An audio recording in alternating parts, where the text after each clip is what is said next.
الذي لا إله إلا هو الحي القيوم وأتوب إليه إلى حضرة النبي المصطفى رسول الله صلى الله عليه وسلم لجميع مشايخنا والمعلمين ولذوي الحقوق علينا جميع المسلمين والمسلمات والمؤمنين والمؤمنات خصوصا مؤلف هذا الكتاب الإمام الشيخ النووي البنتاني. الفاتحة. أعوذ بالله من الشيطان الرجيم. بسم الله الرحمن الرحيم. الحمد لله رب العالمين الرحمن الرحيم مالك يوم الدين إياك نعبد وإياك نستعين اهدنا الصراط المستقيم صراط الذين أنعمت عليهم غير المغضوب عليهم ولا الضالين آمين. السلام عليكم ورحمة الله وبركاته. بسم الله الرحمن الرحيم. الحمد لله رب العالمين. الصلاة والسلام على أشرف الأنبياء والمرسلين سيدنا ومولانا محمد وعلى آله وأصحابه أجمعين. سبحانك لا علم لنا لما علمتنا إنك أنت العليم الحكيم وتب علينا إنك أنت التواب الرحيم. رب اشرح لي صدري ويسر لي أمري واحلل عقدة من لساني يفقه قولي. اللهم افتح علينا فتح العارفين ونور بصائرنا بأنوار العرفان واليقين واجعل أعمالنا خالصة لوجهك الكريم ولا حول ولا قوة إلا بالله العلي العظيم. قال مؤلف رحمه الله تعالى ونفعنا به وبعلومه في الدارين آمين. الحمد لله رب العالمين. Segala puja dan puji syukur kita haturkan kepada Allah Subhanahu wa taala atas begitu banyak anugerah yang telah diberikan kepada kita sehingga kita dapat masih menjalani kehidupan kita di dunia ini, dan mudah-mudahan kehidupan kita mendapat keberkahan dan keridhaan dari Allah Subhanahu wa taala. Amin ya rabbal alamin. Salawat serta salam selalu tercurah ke haribaan junjungan kita Nabi besar Muhammad sallallahu alaihi wasallam, berikut keluarga, sahabat dan pengikut beliau ila yaumil qiyamah. Hadirin yang dirahmati Allah Subhanahu wa taala, kita akan melanjutkan kajian tafsir Quran surah Al-Baqarah ayat 68 dan seterusnya insyaallah. Pada ayat sebelumnya Quran surah Al-Baqarah ayat 67 Allah Subhanahu wa taala memerintahkan kepada Musa alaihi salam untuk menyeru kepada orang-orang Bani Israel untuk menyembelih seekor sapi betina guna untuk mencari atau menampakkan siapa pembunuh daripada seorang pria atau seorang tua yang kaya dalam golongan Bani Israel.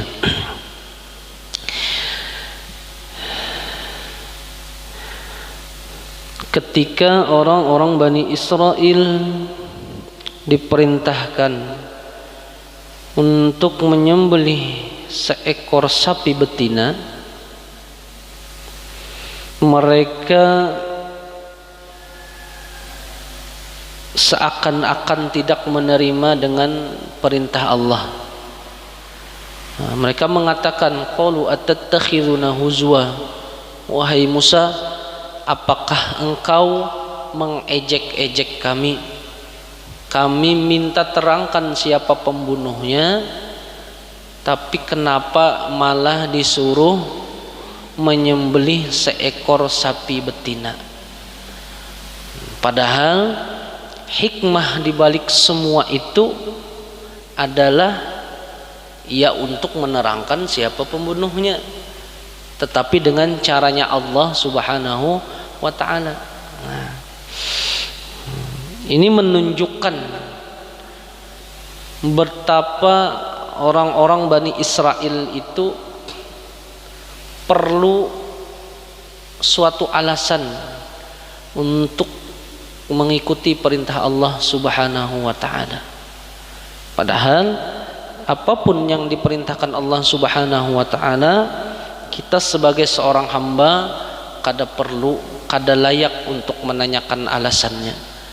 Apapun perintah Allah itu pasti mengandung hikmah di balik semua itu, dan adapun larangan Allah Subhanahu wa ta'ala pun pasti mengandung hikmah di balik semuanya.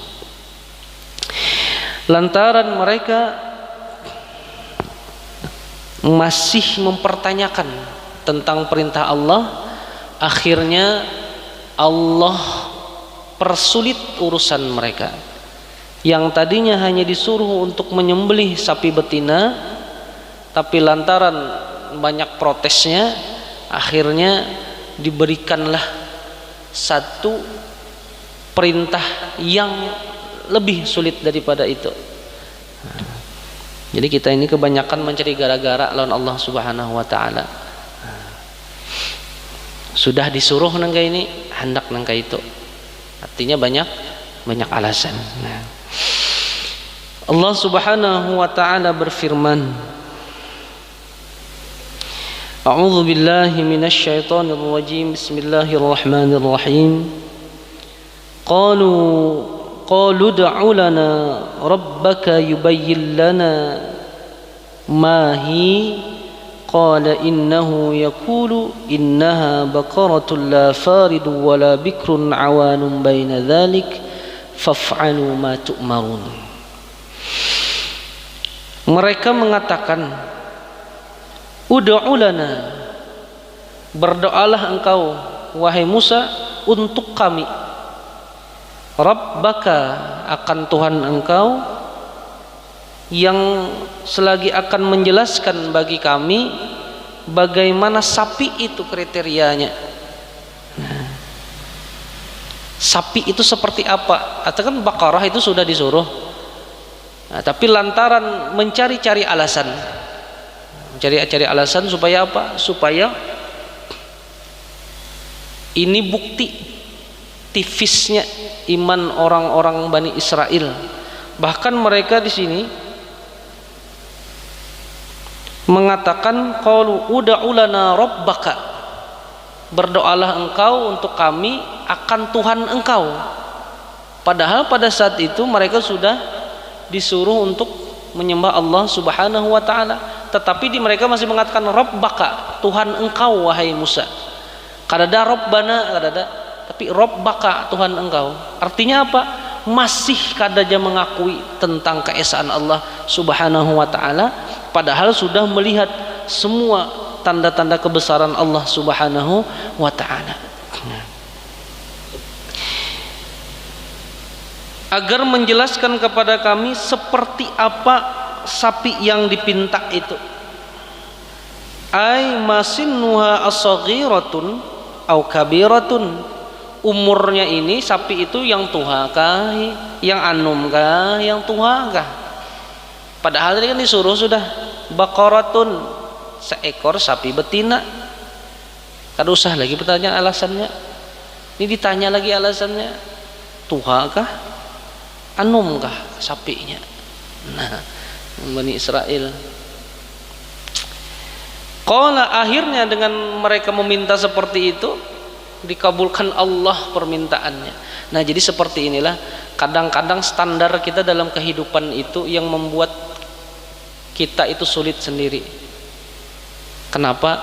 Kadang-kadang kita berdoa kepada Allah Subhanahu wa ta'ala dengan penuh meminta dengan semua kesempurnaan atau semua kelebihan, tapi kita kadang lupa ketika kita sudah diberi suatu musibah, kadang-kadang di situ kita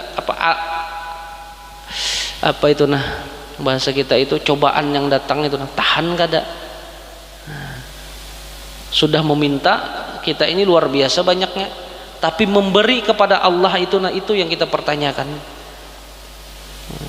Ya Allah berikanlah ini, berdoa itu kan kadang-kadang sakit-sakit pastinya nyaman-nyaman terus. Allahumma rzuqna rizqan halalan thayyiban katsiran mubarakan wasi'an, pulang akhirnya ya Allah berikanlah kami rezeki yang banyak, yang halal, yang baik, yang luas, yang berkah. Itu kita. Tapi timbal baliknya apa yang sudah kita berikan kepada Allah Subhanahu wa taala. Kan pemberian itu sesuai dengan kadar perjuangannya, kayak apa kita mendapatkannya, kayak apa kita membalasnya. Ada hukum timbal balik dalam semua itu. Makanya ujar Allah, walladzina jahadu fina lanahdiyannahum subulana. Dan orang-orang yang bersungguh-sungguhlah, jahadu dibuat dengan kalimat fi'il madhi, kata kerja masa lampau, artinya telah bersungguh-sungguh.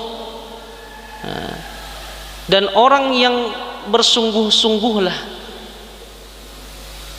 di antara kalian yang akan mendapatkan petunjuk kami.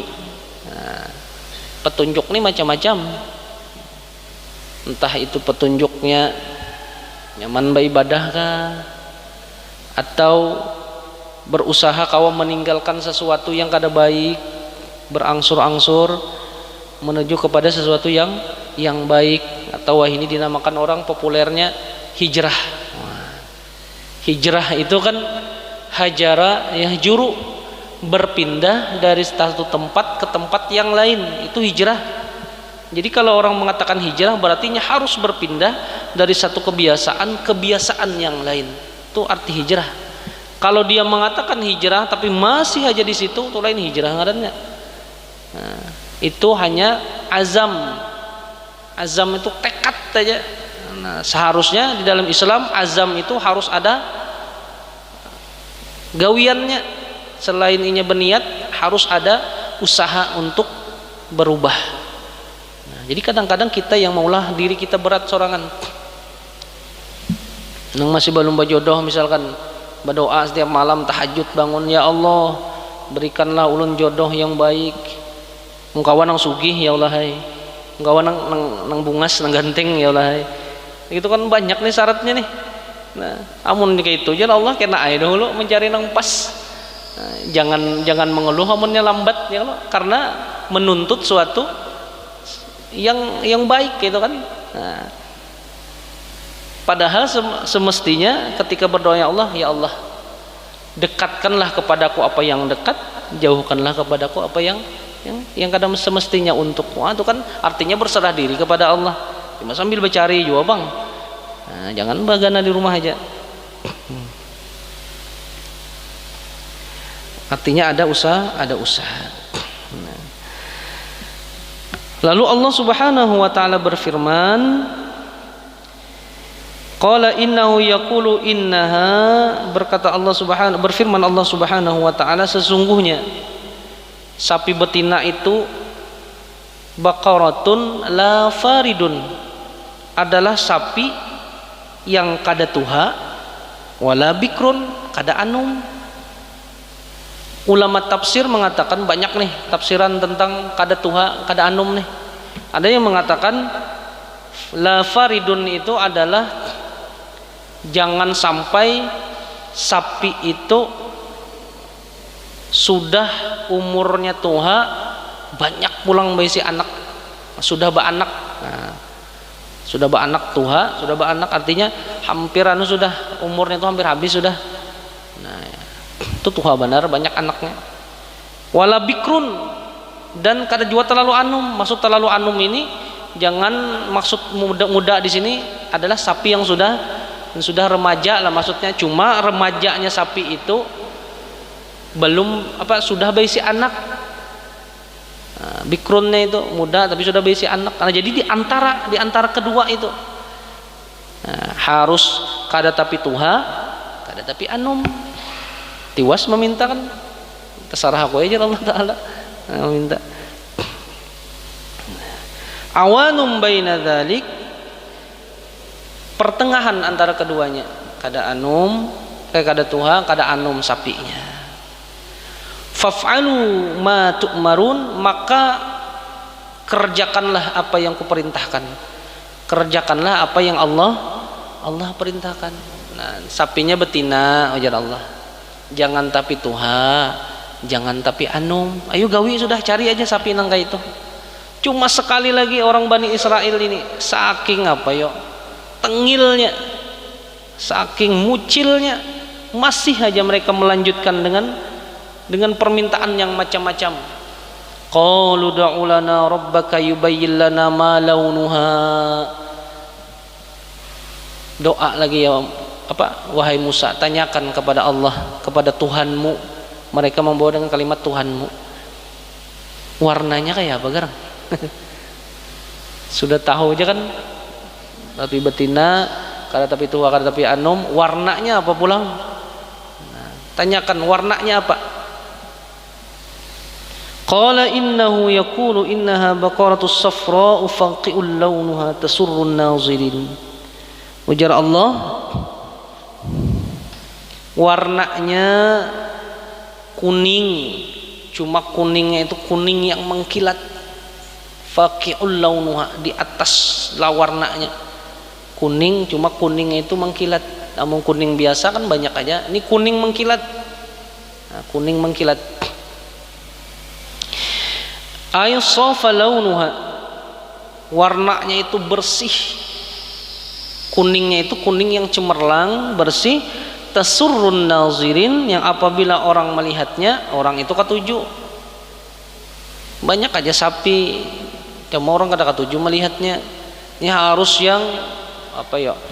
Nah, harus orang itu senang melihat sapi itu warnanya bagus lagi.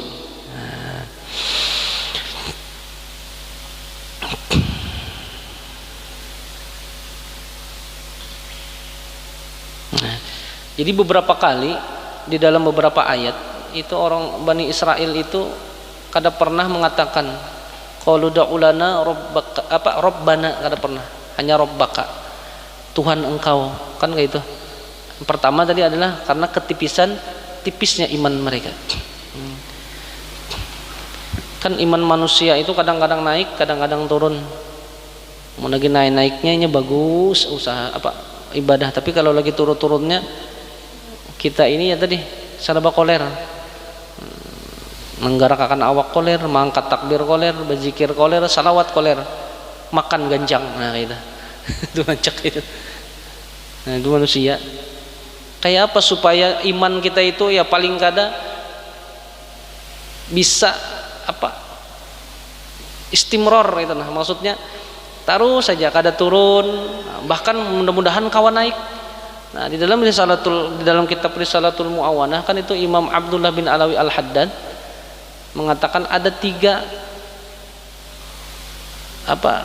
cara untuk meningkatkan iman kita. Yang pertama,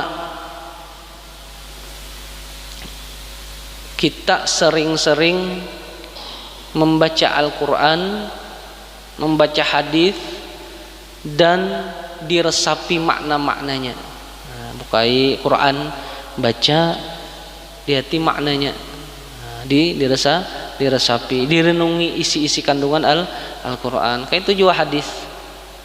Hadis dibaca, diresapi isi kandungannya. Amun ada yang kada paham, takuni kepada orang yang paham. Jangan mengartikan sorangan. Bahaya mun mengartikan sorangan kita. Fanqihu ma tabalakum minan nisa masna wa sulasa wa ruba, 9 jadinya. Nikahilah oleh kamu wanita itu 2 dan 3 dan 4. 2 dan 3 5 sudah, tambah 4 9 ya. Memahami sorangan. Jadi bini 9 boleh aja jadinya. Karena memahami sorangan. Nah, padahal kan kalau kita lihat dari maknanya, wow itu bukan waw limutlaqil jami, tetapi waw atap dengan mana au. Nikahilah perempuan itu 2 atau 3 atau 4. Akhir ayatnya nih, ini rancak ditinggalnya. Nah, fa illam ta'dilu fawahidatan, apabila kada kawa adil maka satu cukup.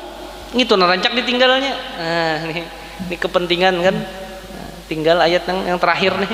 Yang penting nang pertama ini yang pas di liur. Nah, kalau nya kawa adil silahkan aja. Karena kalau manusia seperti kita ini kada dapat kawan nang adil kayak Rasulullah. Kan pernah suatu saat Rasulullah itu datang kepada istri beliau dengan memberikan cincin. Cuma aja Rasulullah berdiam aja, jangan bepadah lawan seikongnya. Karena sebut sampai semuaan istri Rasulullah kayak itu. Jadi semua istri Rasulullah ini masing-masing berpendapat di dalam hati, aku ini disayangi Rasulullah, aku aja yang diberikan cincin ini nah, nang lain ini bisa kada dapat nih. Nah, himung benar. Sekali pas berkumpulan, nah, semuaannya tuh kurihing. Kenapa tuh kurihingan semuaan nih? Sekalinya apa? Nah, kenapa ikam tuh kurihing? Ada aja, aku hari ini senang benar. Karena bini yang satu menakuni lawan bini yang satu. Kamu kenapa? Nah, aku kada aku senang aja hari ini. Padahal dapat cincin, maka ada bepadah. Nah, akhirnya apa garang alasannya? Aku dapat cincin dari Rasulullah. Ikam pasti kada. Aku gin dapat juga. Sekalinya dapat semuaan cincin itu. Nah, itu cara Rasulullah membahagiakan istri beliau. Nah, luar biasa. Karena sudah jadi tabiat manusia, apabila ada yang hanyar kada tapi menghiraukan lagi dengan yang yang buruk. Nah, artinya apa? Ya tadi kalau ada ayat-ayat yang seperti itu kita tanyakan kepada orang yang paham. Nah, salah satu upaya kita untuk sedikit demi sedikit menggali makna di dalam Al-Quran, baik yang tersurat maupun yang tersirat, adalah dengan cara kita ya tadi sama-sama mengkaji kajian kitab tafsir. Nah, karena kan tafsir itu dikaji sampai detail. Nah, detail artinya kata per kata itu dibahas di dalam tafsir.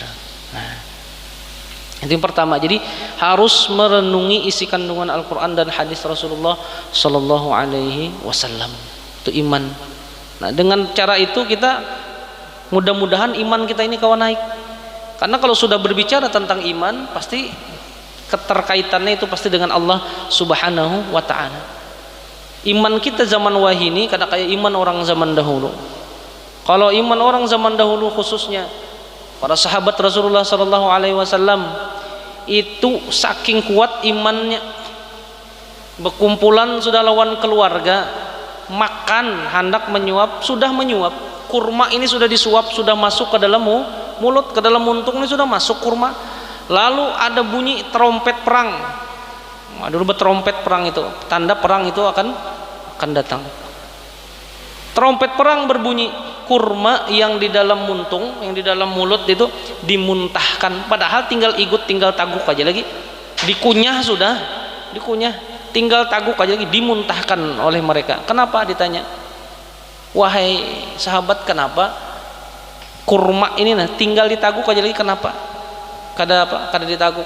Kenapa dimuntahkan? Apa kata mereka? Aku khawatir kalau kenikmatan, kenyamanan kurma ini menghalangi aku berjuang di jalan Allah. Hanya sebutir kurma. Kalau kita wah ini kada terhitung lagi alasan kita betapa banyak. Nah,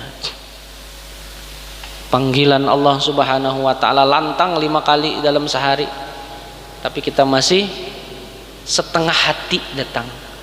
Nah, padahal apapun yang diperintahkan Allah kepada kita itu manfaatnya kepada kita juga. Kadang ada kepada Allah. Allah kadang mengambil manfaat dari makhluknya.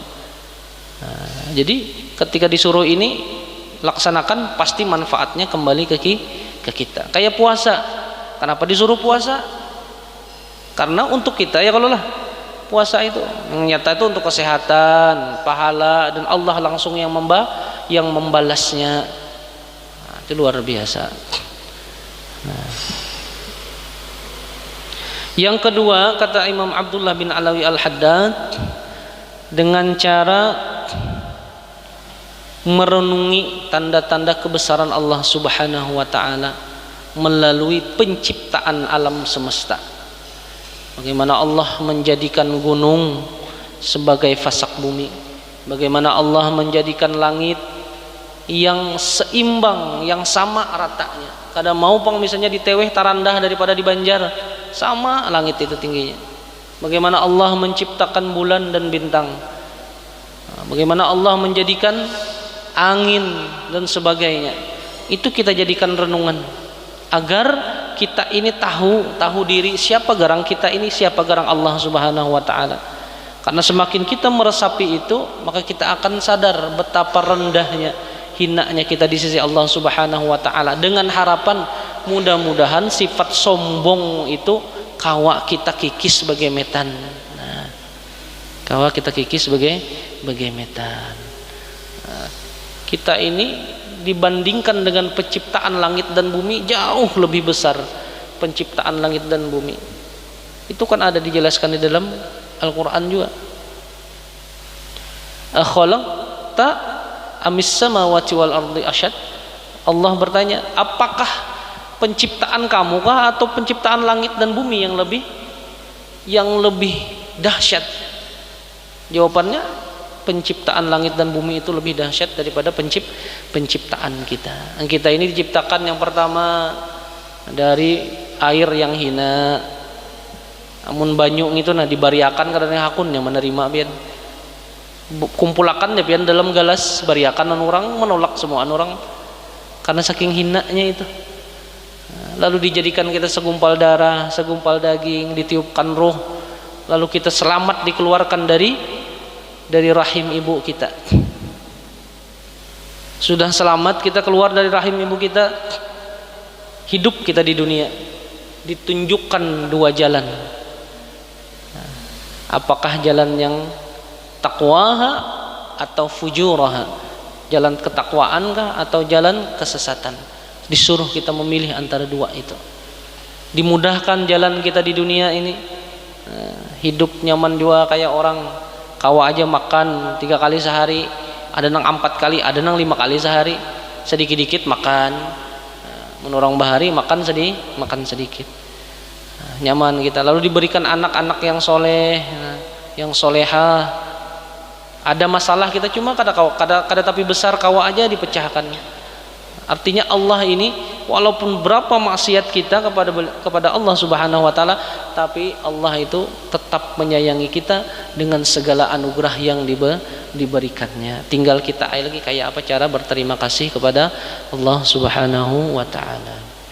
Lalu yang ketiga, kiat-kiat dalam meningkatkan keimanan yaitu adalah mendasari setiap amal, baik amal yang kecil ataupun amal yang besar, baik yang sunnah apalagi yang wajib, dengan selalu beristiqomah di jalan dengan amalan tersebut. Amalan itu biar sedikit tapi istiqomah lebih baik daripada yang banyak tapi bolong-bolong.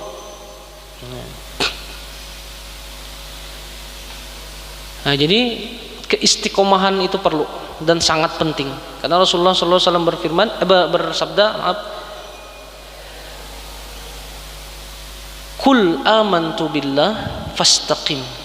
Ya Rasulullah, katakanlah aku beriman kepada Allah. Habis beriman apa yang perlu dilakukan? Fastaqim, istiqomahlah di jalan Allah. Coba dapat amalan, misalkan ada amalan, istiqomah di jalan itu semua. Dan secara keseluruhan istiqomah itu dalam ketaatan kepada Allah Subhanahu wa taala. Nah, dengan cara itu mudah-mudahan iman kita ini kawa maksudnya paling kada tuh ya lurus-lurus sajalah. Bertambah syukur, berkurang tuh mengkawa tuh jangan itu. Cuma sekali lagi manusia ini tempat salah dan hilaf. Nah, kita rancak juga turun iman kita, ayo kita perbaharui lagi. Banyak-banyak menghadiri majelis ilmu, majelis zikir, majelis kebaikan. Nah, itu kan cara kita mengingat Allah, baik dalam lisan maupun dalam hati dan pikiran kita.